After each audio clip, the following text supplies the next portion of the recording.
आज के इस वीडियो में हम आपको एक ऐसे शहर के सैर पर लेकर जाने वाले हैं जिसे पूरी दुनिया ताज नगरी के नाम से भी जानती है। दुनिया में चीन के बाद लेदर का सबसे ज्यादा कारोबार इसी शहर में होता है। इस शहर का पेठा पूरी दुनिया में प्रसिद्ध है और आज यूनेस्को की 3 विश्व ऐतिहासिक धरोहर मौजूद है। इस शहर में हर जगह आपको मुगल संस्कृति और भारतीय परंपरा का मिश्रण देखने को मिलेगा और साथ ही हर साल यहाँ कई त्योहार भी आयोजित किए जाते हैं। इतना सब बताने के बाद आप समझ गए होंगे कि हम किस शहर की बात कर रहे हैं। दोस्तों, आज हम बात कर रहे हैं भारत का सबसे ऐतिहासिक शहर आगरा की। तो देर किस बात की, अपना सीट बेल्ट बांध लीजिए अच्छे से और निकलते हैं आगरा के एक शानदार सफर पर। सबसे पहले बता दें कि आगरा उत्तर प्रदेश में स्थित एक बेहद ही खूबसूरत शहर है और आगरा शहर आगरा जिले के अंतर्गत आता है। आगरा शहर की कुल जनसंख्या है 22 लाख के आसपास। ये उत्तर प्रदेश में चौथा और भारत का 23वां सबसे ज्यादा आबादी वाला राज्य है। इस शहर में 81% लोग हिंदू हैं, तो वहीं 15% मुसलमान। इसके अलावा जैन, बौद्ध, सिख और ईसाई धर्म को मानने वाले लोग भी इस शहर में रहते हैं और सभी धर्मों के लोग मिलजुल कर रहते हैं।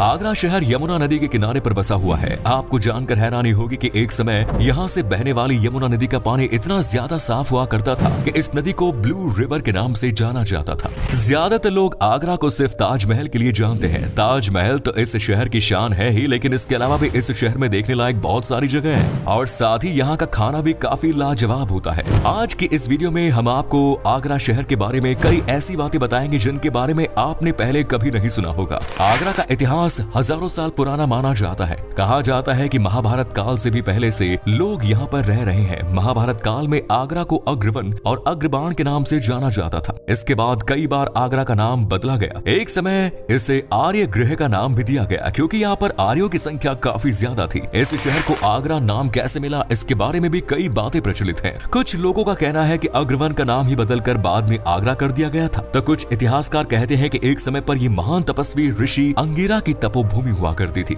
और उन्हीं ऋषि के नाम पर इस शहर का नाम आगरा रखा गया। ये भी कहा जाता है कि महाराजा अग्रसेन के नाम पर इस जगह का नाम आगरा रखा गया और आज भी शहर में कई जगह अग्रसेन महाराजा की मूर्ति लगी हुई है। सन 1504 में सिकंदर लोदी ने इस शहर पर कब्जा कर लिया था और 1506 में इसे अपनी राजधानी घोषित किया। सिकंदर लोदी ने इस शहर का नाम बदलकर सिकंदराबाद कर दिया गया। 1526 ईस्वी में सिकंदर लोदी के बेटे इब्राहिम लोदी और बाबर के बीच पानीपत में एक युद्ध हुआ जिसमें बाबर की जीत हुई और उसके बाद इस शहर पर मुगलों ने राज करना शुरू कर दिया। अकबर के शासनकाल के दौरान आगरा को अकबराबाद का नाम दे दिया गया, लेकिन आज पूरी दुनिया इसे ताज नगरी के नाम से जानती है।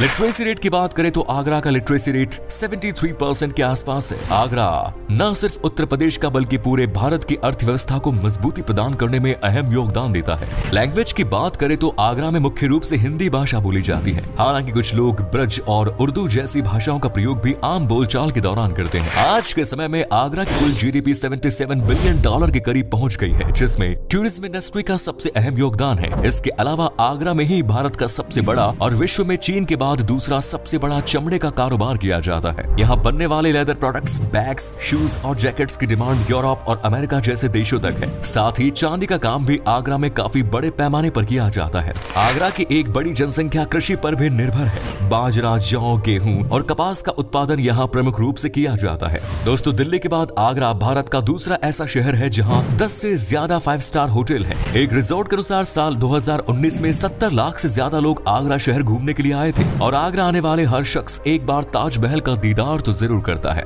आपको बता दें कि ताजमहल दुनिया के 7 अजूबों में शुमार है और पूरे भारत में सबसे ज्यादा पर्यटक ताजमहल देखने के लिए आते हैं। न सिर्फ भारत के बल्कि दुनिया के हर कोने से लोग ताज का दीदार करने के लिए आते हैं। आगरा शहर दिल्ली और जयपुर के पास स्थित है और इन तीनों शहरों को मिलाकर टूरिज्म का गोल्डन ट्रायंगल भी बनता है। आपको बता दें कि आगरा शहर अपने हैंडक्राफ्ट और वास्तुकला के लिए विश्व भर में मशहूर है। साथ ही यहाँ पर तेल और लकड़ी का काम भी किया जाता है और संगमरमर के पत्थरों से बनी मूर्तियाँ, टेबल, शॉपीस जैसी चीजें यहाँ से आप खरीद सकते हैं। शॉपिंग के लिए सदर बाजार, किनारी बाजार और राजा की मंडी जैसी जगह आप जा सकते हैं, जहाँ से काफी कम दाम में आप अपने लिए और अपने दोस्तों के लिए ढेर सारी शॉपिंग कर सकते हैं। ये हम सभी जानते हैं कि आगरा एक ऐतिहासिक शहर है। आगरा पर आज तक कई साम्राज्यों और राजवंशों ने शासन किया है। एक समय पर आगरा में हिंदू राजाओं द्वारा शासन किया गया था। इसके बाद लोदी राजवंश ने यहाँ शासन किया और 1526 के बाद मुगल साम्राज्य ने आगरा को अपनी राजधानी बनाया। मुगल काल के दौरान आगरा में कई ऐतिहासिक इमारतों का निर्माण कराया गया, जिसमें कई किले और खूबसूरत बगीचे शामिल हैं। कहा जाता है कि मुगल काल के दौरान आगरा की जीडीपी लंदन की जीडीपी से 4 गुना ज्यादा हुआ करती थी।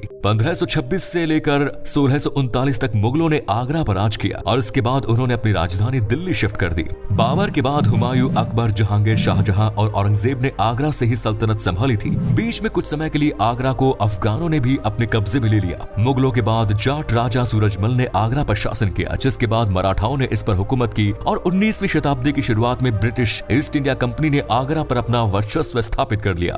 आगरा शहर बॉलीवुड वालों की सबसे पसंदीदा शूटिंग डेस्टिनी में कई फिल्मों की शूटिंग हो चुकी है, जिनमें तेवर, यमला पगला दीवाना, यंगिस्तान, मेरे ब्रदर की दुल्हन, परदेश और मुगले आजम जैसी फिल्में शामिल हैं।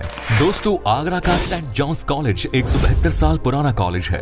आगरा में हर साल कई त्योहारों का आयोजन धूमधाम से किया जाता है। उत्तर प्रदेश टूरिज्म विभाग द्वारा फरवरी महीने में ताज महोत्सव का आयोजन हर साल किया जाता है। इस महोत्सव में आगरा का संस्कृति की झलक नजर आती है। कई शिल्पकार अपनी हाथ से बनाई गई वस्तुओं को बेचने के लिए इस मेले में आते हैं। साथ ही कई लाइव परफॉर्मेंसेस, गजल और मुशायरा का आयोजन भी इस दौरान किया जाता है और देश के अलग अलग राज्यों के खाने का स्वाद भी आप इस फेस्टिवल के दौरान ले सकते हैं।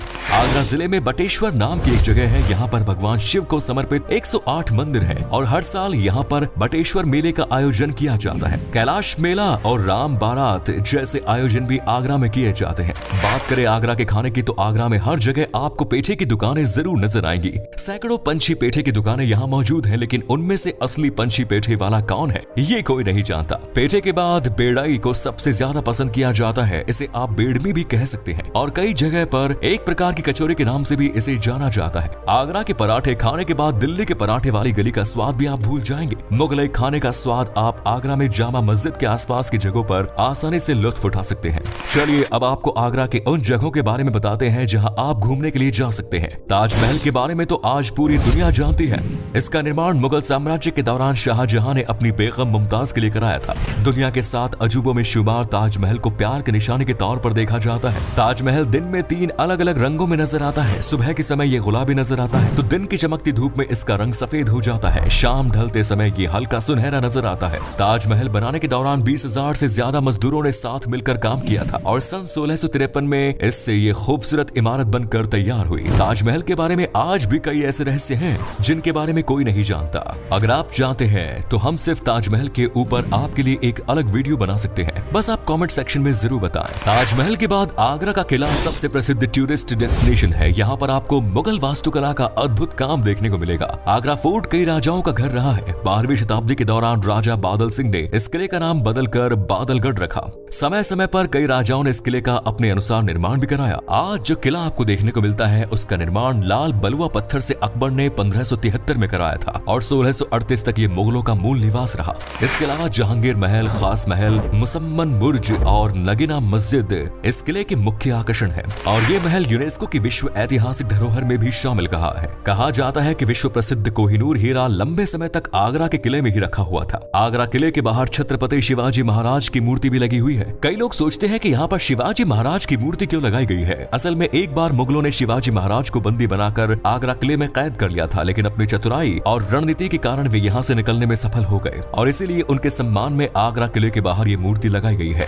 आगरा से ही कुछ किलोमीटर दूर फतेहपुर सीकरी को भी यूनेस्को ने वर्ल्ड हेरिटेज साइट का दर्जा दिया हुआ है। इसका निर्माण 1559 में कराया गया। ये भी अपने आप में एक ऐतिहासिक जगह है जहाँ आप बुलंद दरवाजा, दीवाने आम और हिरन मीनार जैसी जगह देखने को मिलेगी। इसके अलावा भी आगरा में घूमने लायक अनेक जगह हैं। इनमें जामा मस्जिद, मेहताब बाग, अकबर का मकबरा, ताज संग्रहालय है, राम बाग और मरियम उज जमानी का मकबरा, ये जगह यहाँ पर शामिल है। अगर आपको नेचर और वाइल्ड लाइफ से प्यार है तो आप बियर रेस्क्यू सेंटर और एलिफेंट रेस्क्यू सेंटर जा सकते हैं। चंबल की सफारी आगरा सिटी से 70 किलोमीटर की दूरी पर स्थित है। यहाँ भी आपको कई प्रकार के वन्य जीव देखने को मिल जाएंगे। इसके अलावा आप सुरवरोवर बर्ड सेंचुरी भी जा सकते हैं। आगरा जाने के लिए आप रेल मार्ग या सड़क मार्ग का इस्तेमाल कर सकते हैं। हालांकि आगरा का अपना एयरपोर्ट भी है, लेकिन केवल कुछ प्रमुख शहरों से ही यहाँ तक सीधी फ्लाइट मौजूद है। आगरा एयरपोर्ट एक सैन्य हवाई अड्डा भी है। जल्द ही इस एयरपोर्ट को दीनदयाल उपाध्याय एयरपोर्ट के नाम से पहचाना जाएगा। दिल्ली से आगरा जाने वाले एक्सप्रेसवे का इस्तेमाल करके 2 घंटे में आगरा पहुंचा जा सकता है और यहाँ रहने के लिए आपको किफायती दामों से लेकर लग्जरी होटल तक सभी प्रकार की सुविधाएं मिल जाएंगी। तो दोस्तों, ये था 7वें अजूबे का शहर आगरा। कैसा लगा बताइए कमेंट्स में। आप में से अगर कोई है आगरा से तो हमें कमेंट्स में जरूर बताएं। वैसे क्या कभी आपने विजिट की है इस खूबसूरत शहर, और अगर की है तो अपना एक्सपीरियंस हमारे साथ शेयर जरूर करें। फिलहाल मिलते हैं नेक्स्ट वीडियो में। ये वीडियो पसंद आया तो लाइक कीजिए, शेयर कीजिए, कमेंट्स कीजिए। धन्यवाद।